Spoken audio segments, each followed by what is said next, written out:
Begin the current Daf, Mesech Gitin Daf Gimel. It begins 7 lines down at the top of the Yomid. But the Gemara continues with the discussion that we opened up the Mesechta, the Parak, with the halacha of B'fanei Nechtam. That the Shliach, by halacha, is bringing the get from the husband, and he's coming from out of Eretz Yisrael to Eretz Yisrael. He has to say, in front of me was written, in front of me was signed. We had this classic machlekes Rabba and Rabba. What's the reason for that? Rabba says because they're not beginning Lishma. Either like Rashi says, they don't know the halacha. Tais says they didn't accept the drush of the halacha. But be that as it may, they said that we have to verify that, it was written lishma. So he says, I saw it being written, I saw it being signed. And Rashi says, we ask him. Tais says, we assume it to be. Be that as it may, we know that he wrote it lishma. Rabbi says, no, it's because there's no witnesses. What's going to happen is the husband's going to come and contest it and say, what, I never wrote this, or whatever. And we're not going to have any witnesses to verify because they're coming from who knows where, from Spain, and we're not going to have any witnesses to verify. So what we do is that we have this shliach that he's, although generally we require two, as the Gemara is going to discuss, that's the question we're going to continue, as the Gemara asked regarding Rabbah. Well, if you don't know if they wrote a lishma, it's Dafasha be'erva, it's edus, you need to have two witnesses. And the Gemara is going to ask a similar question now regarding Rabbah. Well, if you don't have witnesses, what's going to help one guy bringing the get? And he's going to say, I saw it being written, and don't worry, I'm verifying it. Well, we generally need two witnesses for Aiden. That's why Gemara is continuing now to ask the same line of questioning we asked on Rabbah, to ask the same things on Rabbah. Shiur's corresponds by Kazich and Cheskel, turn to Daf Yomi, turn to today's Daf. So we're discussing today's Daf are this halacha, b'fanei nechtam, where the shliach, the agent, the messenger, says in front of me was written, in front of me was signed, which those are two elements that are important in the get, about that it should be written and how it's signed. That the writing and the signing, according to Rabbah's interpretation of the Mishnah, is that they both have to be lishma. Because why are you mentioning both of them? Why is it saying I saw it being written, saw it being signed? Obviously, because both those have to be done for the sake of the woman. The Gemara is going to try to find out who's that Tana of our Mishnah. Ki mishtach is the halacha, verification of documents, which that's the opinion of Rava. That's what the shlich is doing. That he's, because we don't have edim tzun l'kaimoy. How does that play in regarding to the halacha of one person being able to be the shliach and saying b'fanei nechtam, which relates to halacha, as we said in the previous daf of Eidach and then Bisurin, that we generally believe one person regarding when it comes to a prohibitory law, which would seem to possibly be the halacha of Gitin, although there seems to be reasons to require two witnesses, because two witnesses are required for Dafasha be'erva when it comes to inyane ishus, things relating to intimate relationships, that generally need two witnesses, and then that's the question. That's how is it good enough with one guy bringing the get and saying he saw it being written? Well, you're only one person. We need two witnesses generally to verify something. Some of the other important terms of concept in today's daf are b'chubel karka, that you cannot write a get on something that's attached to the ground. And what happens if it gets detached after the writing, before the signing? That will be relevant regarding the different opinions regarding what's the criterion of a chas of law that when you write it for. Does that mean writing? Does that mean signing? The halacha of gimel Gitin psulin. There's three types of divorce documents that are initially invalid because of certain concerns, but after the fact, that the child that's born from that union will not be a mamzer. Mezuf mitoicha is an interesting halacha that if something is not even necessary, but if it's a forgery from itself, meaning it's internally a contradiction, then even if you didn't need it, that would actually be a psul, that would be an invalidation in the document. So begin the current Daf Gimel, 7 lines down at the top of the Yomid. We had two reasons on the previous Daf why a messenger bringing a get to Yisrael must say b'fanei nechtam, which that was the opening halacha of our Mishnah of our Parak, and maybe get Medin Siyam, Tzarich Shem b'fanei nechtam. We had Rabbah who said Lefi Shem Bikin Lishma. We have to ensure that was written Lishma, and this guy's going to tell us, yeah, I saw it being written, and they saw it, they was doing for this woman, and it's okay. Rabbah says Lefi She'ein Mitzun L'Kaimer. No, because we have to ensure that the husband cannot challenge it at a future date. There's no witnesses around over here from overseas. So this guy's bring it, he'll say, I saw it, and it's okay. So that's how Gemara begins Daf Gimel, 7 lines down. According to Rava, Dama that he says, he says the reason why the shliach says, in front of me is written, in front of me is signed, because we cannot, at a future date, we're not going to have anyone to verify when the husband comes and contested. So the kind of question then becomes, then you should require two shluchim, two agents, just like you have every time you want to verify a document, the halacha requires two witnesses. So how is it enough to verify this document with this one shliach? Says the Gemara, and this is a very similar type of conversation we had in the previous Amud with Rabbah. What do you mean? The reason why the testimony of the shliach, who's merely one witness, is accepted, is because he's one person, and one person is believed when it comes to prohibitory law.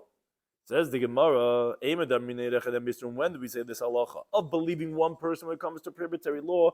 Is you have a piece of fat. Suffix shel chaylev, suffix shel shuman. You're not sure. Is it the forbidden fats of an animal? There's certain parts of an animal the fats are forbidden, certain parts are permitted. So you're not sure. Is it the permitted suffix shel shuman, or is it the chaylev? The law is chazik yisura, where it has not yet been established that there's a prohibited element over here. There's no cheskas iser. That's when you believe one person. But as we already explained Taisis in the previous daf from Nida, where it's not considered cheskas iser over there because you're not presumed to bleed forever, and that's where the halacha of believing Eidach is from. So that's when we say it. But over here, it's chazik yisura deishish. There's already a cheskas iser, there's already presumed status of prohibition. We know she's a married woman. We want to give a get and say she's not anymore, but that's havadav sheba erva. That's an element relating to arayis. You can't have an element of arayis believing someone to uproot that and say it less than two people. So how are we believing the shliach to say that this is a get, to say the woman is divorced? So the Gemara answers, you know what? The truth is, bedinu really based on basic halacha, the bikim shtaris nami loy libaya. The whole question is really based on the fact that you're telling me that according to Rav, what's really happening is that because we're concerned there's no edim that can be around mitzvah and lekaimoi. So therefore we need to have the shliach to preempt this, and he'll say, hey, look, I saw it being written, I saw it being sent, it's a good document. And we're asking, well, when we Kim Shtaglis needs two witnesses, how could this one shliach work? It says, it's not really true. Really, for Kim Shtaglis, you don't even really need edim. What do you mean? How do you know this document is a verified, valid document? Because that's Kiddush Lakish. The Amr Shlakish, he says, Eidim achasum and lashtar. When you have witnesses signed on the document, which this guy's bringing a get, it has Eidim on the get. Nasu, they're made commission as if their testimony was verified and ratified in the court. Because like Rashi tells us, people are not usually such mechutzafim, they're not usually so brazen to forge a document. So we presume, when you have a document with witnesses on it, that it is kasha. Rabbanon hu di atzrech. Who requires this halach of kim shtavas? That you have to certify and verify and say, oh, two witnesses come along and say, we know these witnesses, we know their signature, that's so good. That's a rabbinic requirement. But here, because we don't know a woman to be forlorn, this woman is going to be never going to get another get from her husband. This is the one opportunity. And because of that, the Rabbanan were lenient and said, you know what? We're just going to let the shliach do the kim shtarais. He could verify it by saying b'fan nechta b'fan nechta.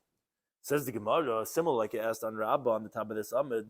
Hi kulahu? What, that's a leniency? That you're going to have one person verifying it? Chumruhu, it's a stringency. Why? Because the matzach latrei. If you require the husband to send with two shluchim, wasabal ma'ara. The husband can't come along and contest anymore apostle and validate it because, hey, there's two witnesses already that said that it's a valid get. But if you're going to tell me that you're letting one guy come, okay, so you'll be lenient, but the problem is that's going to be a stringency because asi balam arba pasli. Ultimately, the husband's going to come and he's going to say it's not true, and then it's going to be one against one or whatever, and the husband's going to invalidate it, which already said from Taisis in the previous daf, meaning on the top on this amid that it doesn't mean he's actually be able to passel it or it's going to be rumors, but be that as it may, it's going to create problems. So it's actually interesting because Taisis says, and he says in the Gemara Yevamis, when it talks about Eid Echad being believed to say that the husband died, not the halach of get. There the Gemara doesn't ask this question, Haikulahu Chumrahu. And Taisis says very interesting. Why? Because over there, sometimes it could happen that there's no remedy. There was one guy who recognized the husband when he was dying. Now, even if there's many people who said they're going to come and testify, so therefore we don't ask such a question because we're stuck. But over here, what do you mean? Kulahu, it's a chumrah because the husband could send it again with two people. It's not the end of the world. Send it with two people. There, the guy's dying. The guy died, so you have no choice. So we need that kula of mishum meguna. But here, hi kulahu chumrah. It's a chumrah. Why are you letting one person? Then the husband's going to come. Then you're fakrach, and then you're up the creek. Says the Gemara, no. Since the master says bifnei kama noishna law, which we're going to discuss a later daf, this machlekes and daf hey, that when the shliach brings the get, and he has to say this statement, like, this hoopla, we're waiting for him to say these big words, b'fanei nechtav, who does he say it in front of? So his machlek is, Rabbi Yochanan and Rabbi Chanina. Charama b'fnei shtam, one says he said in front of 2 people, Charama b'fnei gimel, one says he said in front of 3 people. But read it as it may, it's a whole presentation. And everyone's waiting for him with bated breath to hear the famous mortal, the words, b'fanei nechtav, and everyone claps, and then they could give it to her. So Meikara made a daik. So in the beginning, he's very careful. He's not going to come to create a flaw in himself, make a mockery out of himself, because he knows everyone's waiting for him. If not, the whole thing is this whole 30-day journey he made from Spain to get there was in vain, because it only works with funny nachdim. So he's going to make sure to be careful. So Rashi already explained when we discussed this in Rabbah, so that he knows for sure the husband wants a divorce, and he's not going to come to Ma'ar.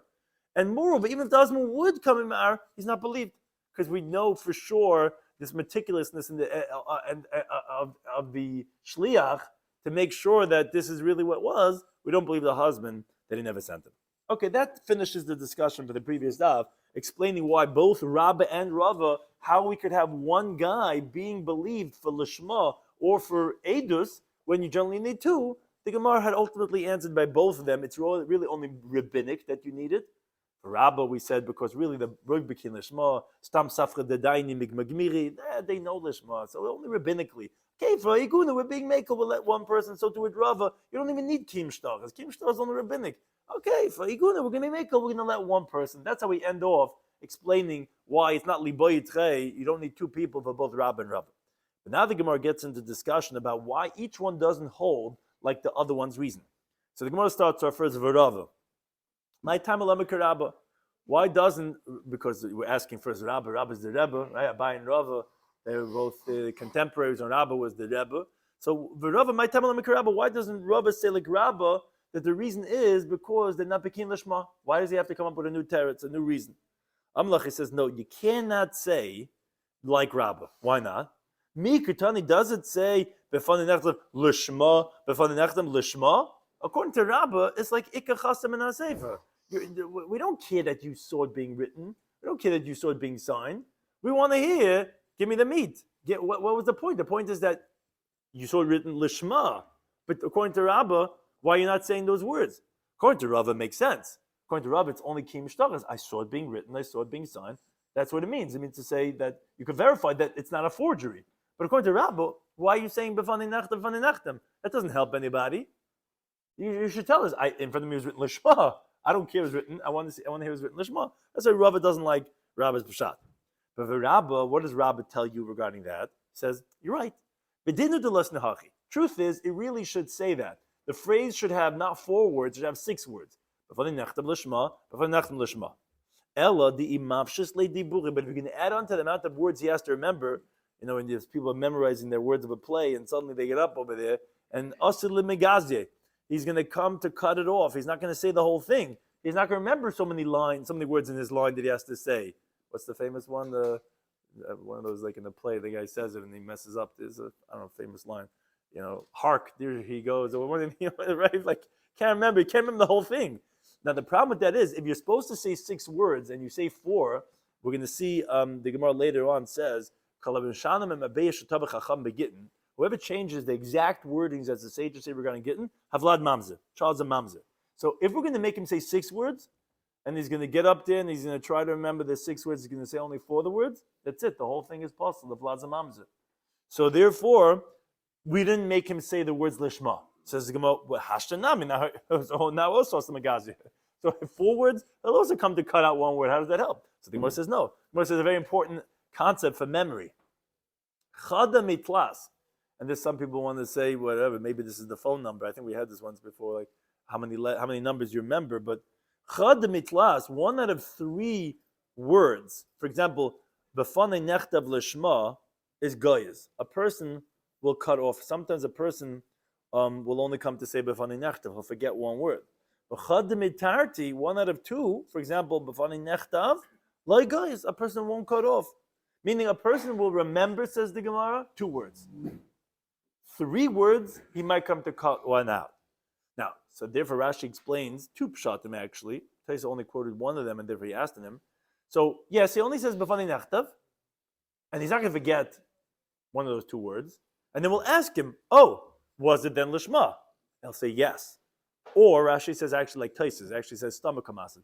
No, he just says b'fanei nechtav, and we know what his intention is. Now, but then Rashi's bothered by the question. He says, wait a second, but there's 4 words. So Rashi says, no, b'fanei nechtav and b'fanei nechtam, each one is independent. It's 2 different statements. One's for the ksiva, one's for the chasima. So it's like 2 and 2. And it's not considered 1 out of 4. It's 1 out of 2 and 1 out of 2. And therefore the guy's not going to make a mistake, he's not going to cut out any words.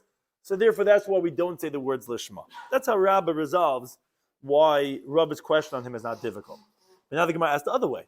But Rabbah might tell Rava. Why doesn't Rabbah say like Rava that the reason why I say b'fanei nechtav is like because it's a kiyum shtachis, it's a verification of the authenticity of the document. That a malachi would tell you, im kain, if that's the reason, like Rava says, just simply to do like a kiyum, like a verification of the document. So nisni b'fanei nechtam.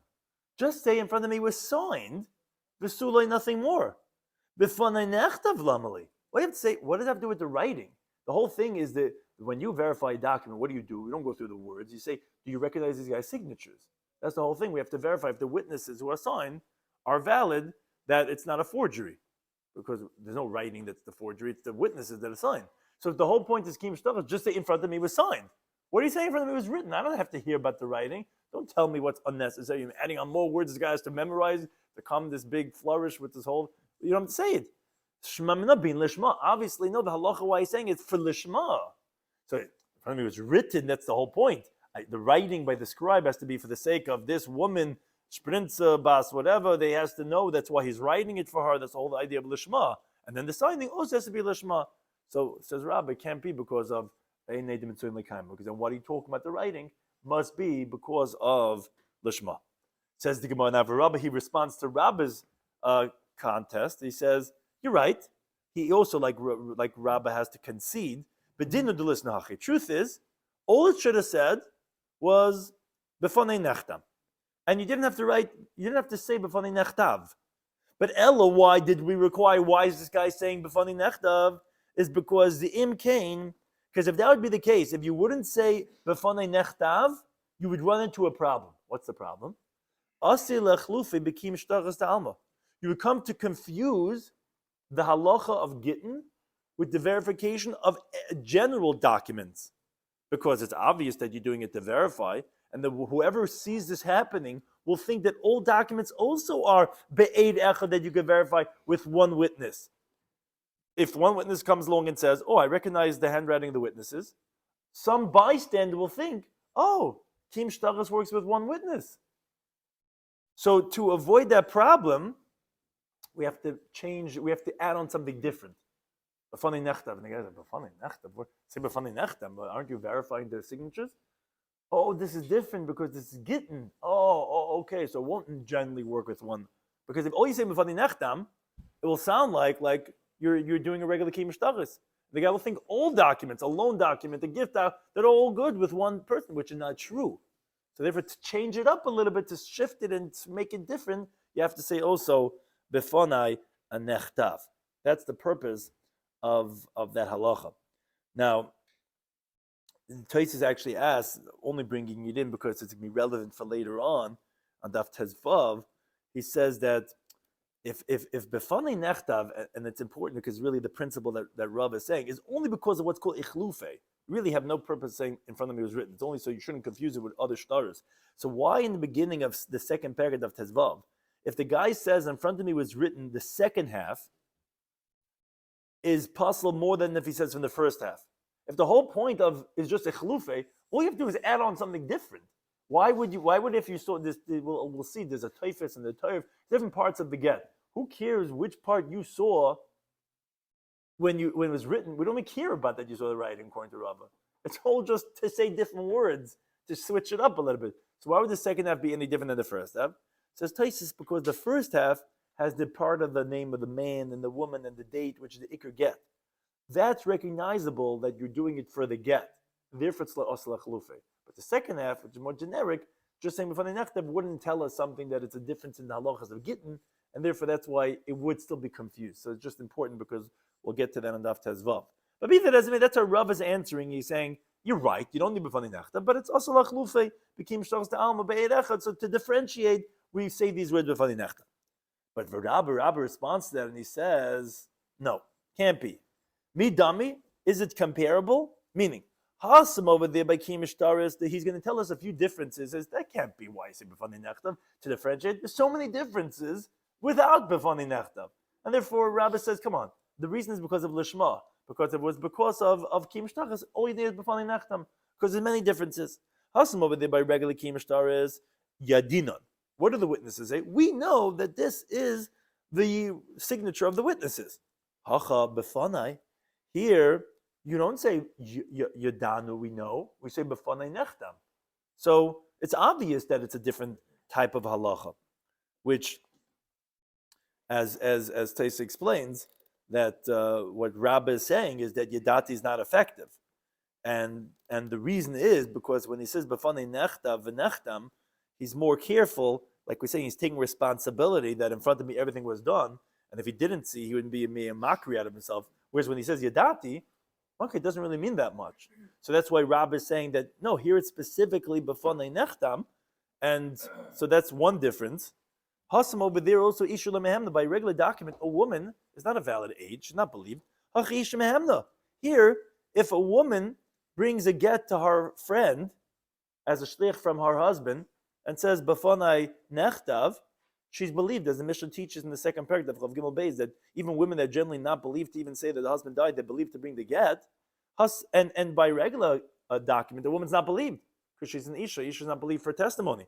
A third difference is Hasam over there by regular document, Baldavar, the one who's producing the document, and the document is his. Lo Mehemen is not believed to say, oh, that it's true. Of course, you want it. Hacha Baldavar Mehemen, here the person themselves, the woman who brings her own get from Medina Ziyam as an agent. For example, if the husband tells her, don't be divorced with this only in the Bezdin, as long as she said, b'fanei nechtam, as we'll see in the second parak, she herself, who's producing the document, is able to say, b'fanei nechtam. So, and that's not by regular. So it says Rabbi, come on. It says Rabbi, that can't be why you're saying b'fanei nechtam, because you want to differentiate. There's so many differences. There you could say yadina, and here you have to say b'fanei. There, a woman doesn't work, here a woman works. There, the Baldavar doesn't work, here Baldavar works. Come on, there's so many differences. I don't need to say b'fanei nechtam for that reason.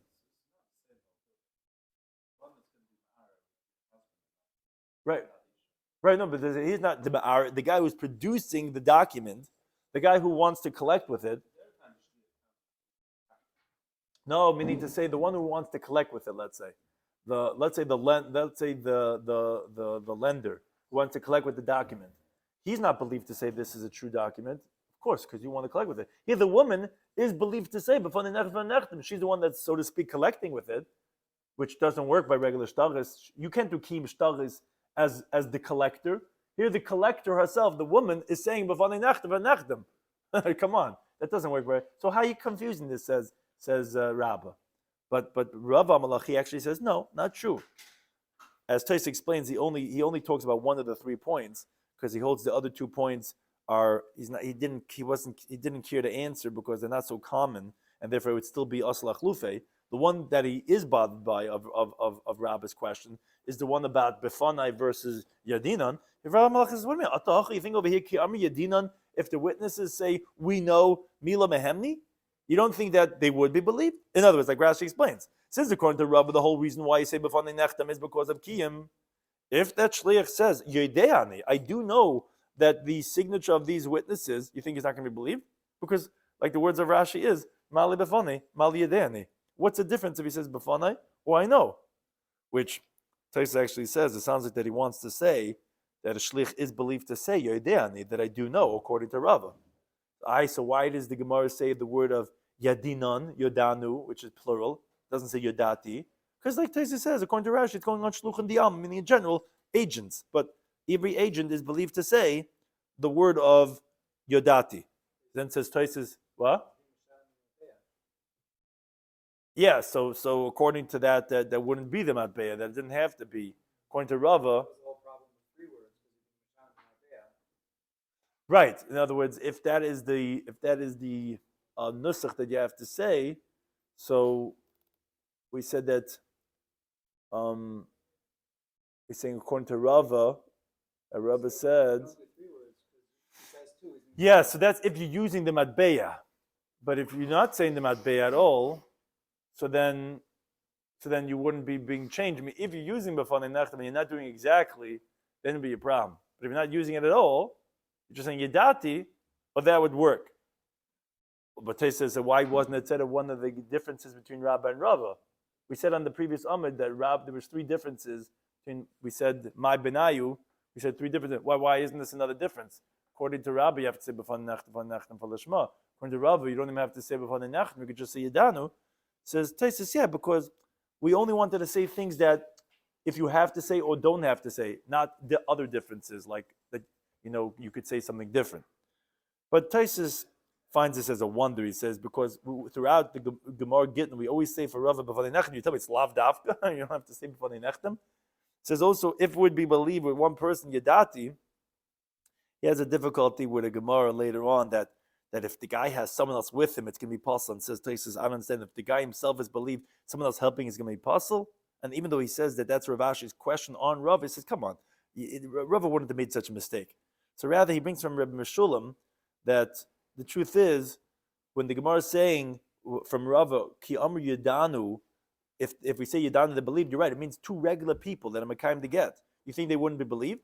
And since it would be effective, a kiyam like this, for the get, then they might be confused with other shtaris, and that's why you have to say b'fanei nechtav, because when two people could say on the get yadanu, not the shliach, right? The shliach can't say yadati. He says, since two people could say on the get yadanu, they would be believed. So it looks like kim shtaras de alma. If all you're saying is b'fanei nechtam, then it might be confused with the kim shtaras de alma, and that's why you have to say b'fanei nechtav. That's how the Rabbeinu Meshulam answers it. So asala chlufe b'kim shtaras the alma be'ed echad. It's going to be confused with kim shtaras the alma with one witness, and therefore Rabbi says yes, you're right. Really, should only have to say b'fanei nechtav. You say b'fanei nechtav to switch it up, that it shouldn't be confused. Now the Gemara goes now on to a new conversation. Okay, back to Rabba. According to Rabba, Dama that he says. He says, okay, what's the pshara opening halacha of this parak of this mesechta that if you bring a get from Medina Siyam, you have to say b'fanei nachtam. It's because the people are not well versed in lishma, and the get has to be done for the sake of this woman. But says the Gemara man haytana who's the tanavar mishnah the boy ksivu lishma uboy as you get to the beis chasim lishma. If you notice in our mishnah, the guy saying in front of me was written, in front of me was signed. So that means to say, you need to know it was done for the sake of the woman, the writing and the signing. Who's the one who holds that both the writing and the signing need to be lishma? So what's the question? So the Gemara explains, I'll show you two Tanaim, but either one holds that when you translate the words v'chasav la'aseh v'krisis, which law is the word that tells us lishma, the word v'chasav is either or, not both. So you wouldn't need to have lishma on both ksiva and chasima, as the Gemara explains. If you think it's Remeir that he says the primary document is the signing, well then chasima, the signing for the sake of the woman would require lishma. Because as Rashi explains, interestingly, when it says in the pasuk v'chasav la'aseh v'krisis that you should write it for her, which is the halach of lishma, the get, he says the word v'chasav actually means the signing. As the Mishnah teaches later on, the Chavav Beis, if you write a get on something that's attached to the ground, it's kasher, as the Gemara is going to bring right now. Even though it says v'chasa b'nasan, which tells us that you have to be able to do the writing and give it straight away. You can't have something that's missing something, another step in between, to write, cut, and then give. No. The chasimas ha'edim. The chasimas ha'edim has to be l'shaim the woman. Has to be for the sake of the woman, that they have to be signing, the witness is signing. Oh, we're having in mind this should be for Shprinza Bas Laya, that this should be for her. Now, even though we know you can't have it on mechuber, because mechuber means you have to do a ketzitza, and you have to have that the process could go straight, writing and giving, because it says v'chasav lo v'nasan, so it has to be v'chasav them v'nasan. So wait a second, how does Remeir hold that it's kosher when you wrote the get on something that's attached? Because since you detached it before you signed on it, so therefore Remeir says that it's going to be kosher, because he holds the word v'chasav actually means the chasima. because that's the primary writing of the document. It's not like we learn the Mishnah later on Chavav on the base. The Mishnah tells us in Kaisvin you cannot write likatchila initially b'mechubel karka on a get that's something that's attached to the ground, because maybe you might sign on it when it's attached to the ground, which that would be possible as we explained, and that's how the Gemara explains in the second paragraph of Chavav on the base. But let's say kasav mechubel karka, that's initially because we're concerned that you might forget, and once you wrote on it, you might just sign on it. But kasver al mechuber lekarka, let's say he did write on something that's attached to the ground, and then told Shay they detached it, and chasma, then they signed on it, and benasnula, then they gave it to her. Then kasher, then it's going to be a valid get. Which interestingly, Taisa says that how could you prove from here that a mayor doesn't require the writing to be done lishma? Maybe likatchila he requires ksiva lishma, just like you require likatchila that in this Mishnah we just quoted that it should be detached. Says Taisus that even if likatchila you would require ksiva lishma, the Mishnah still cannot be like a mayor, because since you're telling me b'di'evet it is kosher, we would not have instituted that you have to say b'fanei nechtav if that wasn't really necessary b'di'evet. So even if likatchila we require ksiva lishma, we wouldn't require you as a shlich to say b'fanei nechtav if you're saying b'di'evet is kosher. Additionally, we learned in the beginning of the second parak that if you don't say b'fanei nechtav, it's going to be puzzle. So obviously, it's not like a mayor who would say it's only likatchila. It's telling us that even b'di'evet is going to be puzzle. So the Gemara continues and says, so it seemingly cannot be like Remeir, because if it's like Remeir, so it would require only the chasima lishma, not the kasiba lishma. So says the Gemara, and Rabbi Lazar, if it's going like Rabbi Lazar that he says biblically, a get that doesn't even have witnesses signed on it, it's kosher. You only need to have what's called Eid Mesira. It has to be given over. For otherwise, we don't have to have witnesses on the document itself. Obviously, b'chasav la'sefer krisus means the writing, not the signing, because you don't even need to have witnesses. So then ksiva boy. So the writing should have to be lishma. Chasim aloi boy, but the signing not. So who is this Mishnah like? Okay, and Bechitan begin to say, no. Maybe no, it is like Rabbi Lazar. And I'll explain to you. Bechila by Rabbi Lazar chasim lishma. When does Rabbi Lazar not require the signing to be lishma? Is Midairai says biblically, but Midirabanan by rabbinically, he does require the chasima to be lishma, and therefore that's why the shlich has to say b'fani nechtav and b'fani nechtam. Says the Gemara, but I'll prove to you it's not like that, because b'shleisha Gitin psulim, you have 3 Gitin that are invalid, which are mentioned in the last paragraph Pevav Med Aleph, and one of them is when there's no witnesses in the get, which are only dirabanan. In other words, even according to Tanakama, who holds their apostle, that invalidation is only rabbinically, because the Mishnah that we're going to quote right now says, if she gets married with these 3 gimel Gitin that apostle, the vlad's going to be kosher. Obviously, it's only likatchila, it's only rabbinic. Midirais says no b'di'evet and likatchila. It's only by rabbinic law we have such a thing. And Rabbi Lezer disagrees, and he says that even likatchila, you let her get married. So obviously, v'loi boy Rabbi Lezer chasim lishma. Obviously, Rabbi Lezer, even on the rabbinic invalidation, doesn't hold that to be the case. Because it doesn't require, even on the rabbinic of the Tanakama, the halacha of signing lishma, because it doesn't even need witnesses inside it. It's not like learn the Mishnah on Daf Pevav Amud Aleph. Mishnah says, Gimel Gitin Psulim. There are 3 divorce documents that are initially invalid. But then this is b'di'evet, if she got married with it, havlad kasher, the child's going to be kasher, not going to be considered as a mamzer, as a married woman. What are these 3 cases? Kasa b'ksav yadai. If the husband himself wrote the get with his own handwriting, and ve'ein olav edim, and there's no witnesses, however, on the get. Now, Taisa has a whole conversation regarding, although we're not going to see this till the end of the Masechta, but Taisa over here discusses this. He says that the reason why it's possible is because the husband can write whatever date he wants to. So it's like the case of, because what's the problem? The husband himself wrote the get. We know it's true. He wrote himself. So what's the problem? Because since there's no witnesses, so we don't know when really it was written. He can write whatever date he wants to because no one's here to verify. So it's like a get without a zman, without a date. So Tais is bothered because the Gemara in the second paragraph of Yudzayin and Alpha explains why do you need to have a date in the get? So according to one pshat is because let's say he would marry his niece. If he marries his niece, we're concerned that he might cover for her because let's say she was Mazana. When they were married, if she was Mazana, she gets killed. It's his niece. So he feels bad. So he writes a get, and he predates the get. So it turns out she's making believe she was single at the time of the zina. So that's obviously inappropriate, but that you don't get stoned for that.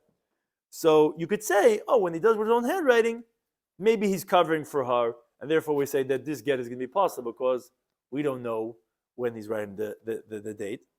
But according to one who explains it because of peri, because of we don't know who really owned the produce of her fields, which he doesn't have rights to anymore once he divorces her.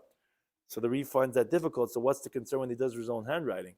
If you're concerned that he might make it earlier for the favor of his ex-wife now, that even though he's coming to divorce her, he's going to make a trick with her that she could collect from whoever he sold. Say, honey, don't worry, I know we're getting divorced, but I'm going to write that as if you were divorced 3 months ago. And then all the people I sold to, you'll go to and say, hey, I was divorced. I shall collect from them because you had no right to buy it from him. So he says, if that's the case, then you should never rely on the date that's written on it to collect from the kuches. He says, yeah, you're right. The husband's really not believed. And therefore we invalidate it because sometimes he's going to cause a loss to the woman. So whatever, basically the idea is that Taisus says two different pshatim about why they'll have the concern about peri. But the point of this psul really, when he does his own handwriting, is because it's like there's no date on it. And no date, you run into the problem about peris because of that we don't trust him, and therefore we're going to say it's psul. Or he says that maybe the woman's going to collect and really she's not supposed to because it really was earlier. Either way, there's no edim. So there's no edim. So it's like there's no zman. Even though we know he's divorcing her, we say okay, it's not a get kasher. But of course, but the it's kasher because of Maisa, he wrote the get himself. We know it's a valid get. Yeshel of edim. Case number 2 is let's say there's witnesses on it, but the zman. It doesn't say a date when it was written. So we just explained in the previous case what's the problem with no date. And that's the same thing when there's no witnesses, so it's like there's no date. Because even if there's a date, you don't know if the date is true. And the third case is yesh beizman. If there is a date, which Tesa actually explains that the same thing really would be if there's no date. We're just coming to tell you that even if there is a date, still she should not like a get married, because the truth is it's really telling you, like Taisus explained, this is two different Taisus, and he says, when there's a date, and there's only one, so there's a date, but there's only one witness signed on the get, and you have the handwriting of the scribe. That's what Rashi says. Taisus brings actually machloikis later on the Pevav and the end of the Masechta, that when this one aid, there is one opinion that holds that the one aid is with the husband's handwriting. So the question then becomes, you already spoke about the husband's handwriting is valid even without one aid. So why would you say the case of Ksav Yad and Eid Echad? So that says Taisus that we're coming to tell you the case of when there's no witnesses at all to say that even so the vlad's going to be kosher with the Evan. The Sefer, this third case, is telling us that even though there's, besides having another Eid Echad, still like Ketchil you shouldn't get married. So it's saying the two opposite ends. When we only have his handwriting and no witnesses, saying still vlad's going to be kosher.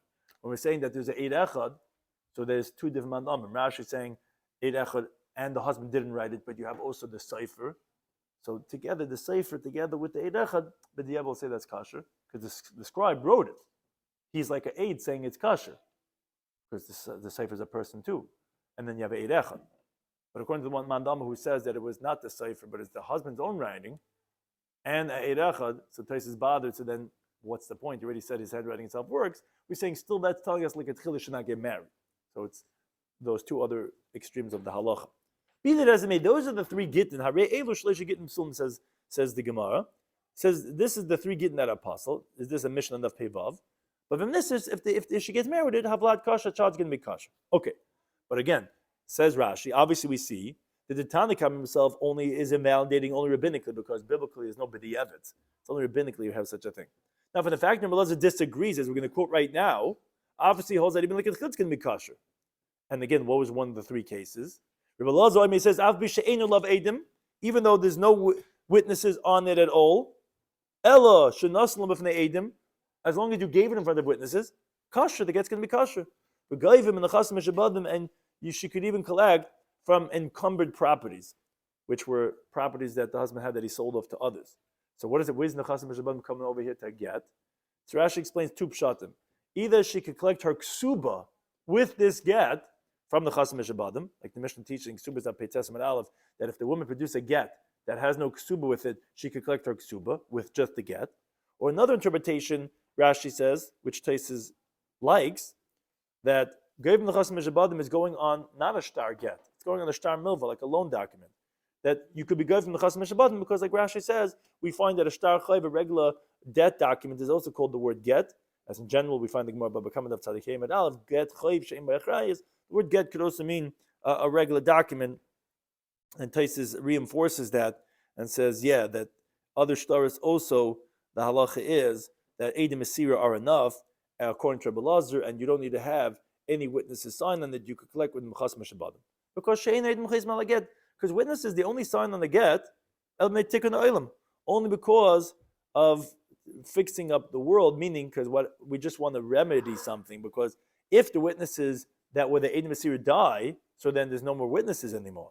So therefore the custom was to sign, because even if the witnesses die, so you could show their signature to other witnesses who will recognize it, which actually, that's what Taisus explains, that that this is only tikkun olam, that it's only to make it better for them, but if they don't, then he would hold that it's going to be kosher. It's only there to help out the individuals.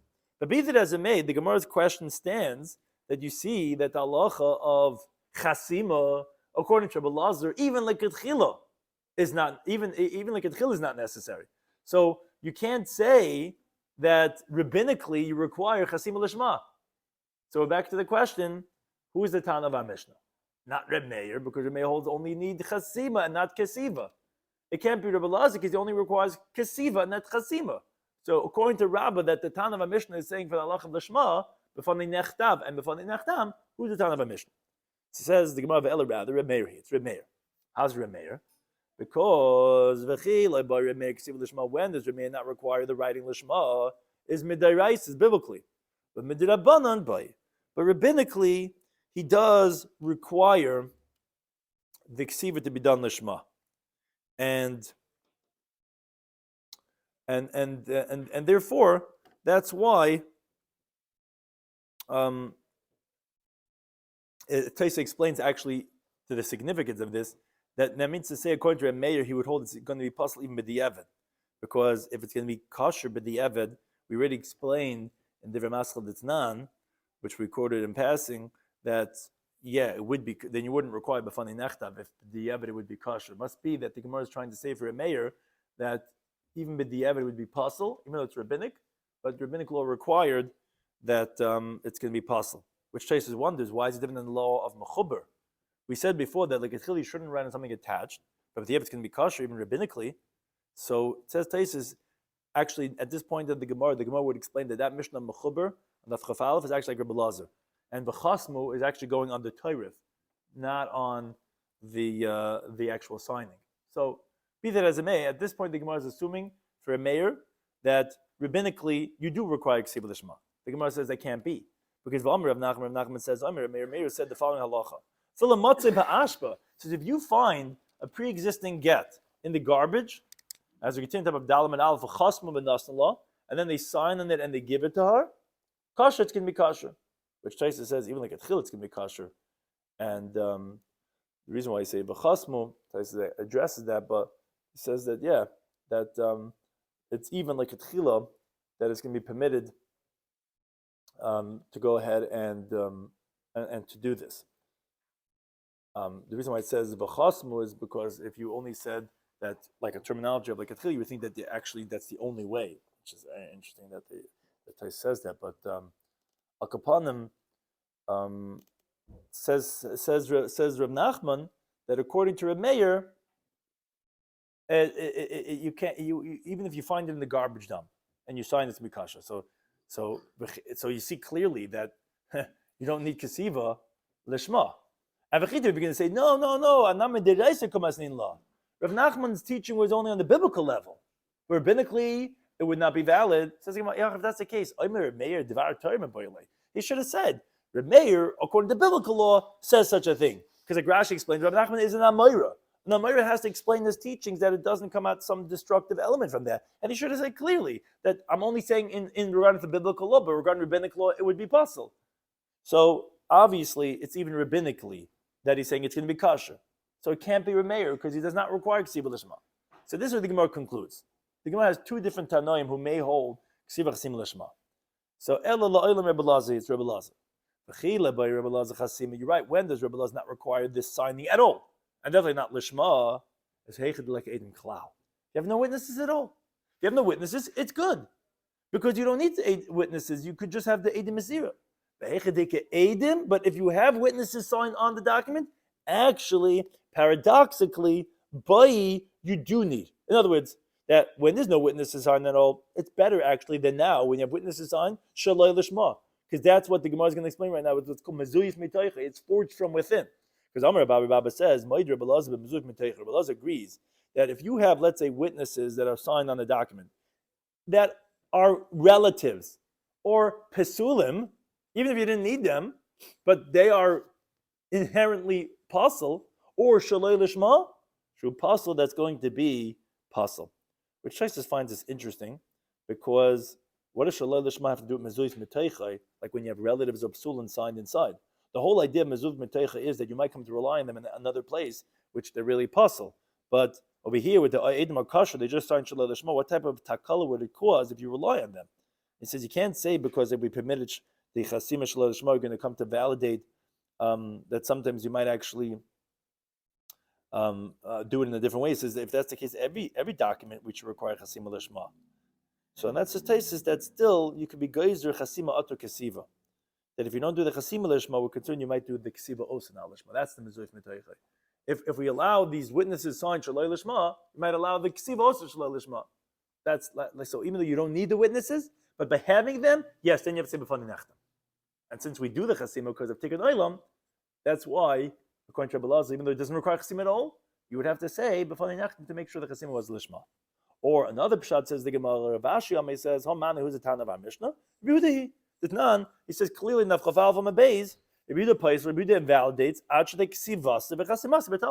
He says the writing and the signing both have to be from something detached from the ground, as he learns the word v'chasavla, going both on the writing and on the signing. Which actually Taisa asked a very interesting question. Why does Yehuda say that you can the writing and the signing have to be something detached from the ground? Yeah, if the writing was detached, so the signing obviously is going to be detached. So Taisa, no, you could have it if you wrote on a tree that was detached, then they planted it and it took root, and then they signed. So therefore, you have to say that the writing and the signing have to be betalish. But be that as it may, you see clearly that Yehuda holds that the ksiva and the chasima are inherent, integral parts of the get. So therefore, the halach of the shema is on both of them.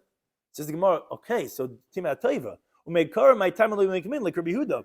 Why didn't you from the get-go say that our Mishnah like Rabbi Yehuda, he's very clearly Ksiva Chasima, you went through all these v'chitemes, many lishnas, like Rameya, like Rabbi Lazar, just go straight away and say Rabbi Yehuda. Says the Gemara, no. Madrinan and Rameya, we wanted to say it's like Rameya because the Stamas in Rameya. We know in general throughout Shas, as the Gemara says in Erevin of Tzadik Vav, that a generic, unspecific Mishnah is like Rameya. So we wanted to say it's like Rameya. We also tried saying like Rebbe Lazar because they came on Hilchas like Gitin, because we know that halacha like Rebbe Lazar Gitin, which Rashi says when we say halacha like Rebbe Lazar Gitin is regarding this halacha that without any witnesses on it's going to be kosher, as the Gemara says in the last paragraph Pevav Mabeis. Taisus says actually that we just happen to be speaking about here by Gitin, so we say Gitin, but actually halacha is like him even by other documents that you don't need to have the chasima, and even though all the Maram later on hold like Rebbe Lazar that specifically by Gitin. We hold like Shmuel when it comes to dinim, who he disagrees, and he says even by Shar Shtar. So Taisa says that the halach like Rebbe Lazar by all, he was just going by Gitin. But be that as it may, that's what we tried saying is like Rebbe Lazar because the halach is like him, so we want to say But if we can't, we'll say it's like Rabbi Yehuda. Thank you to any time.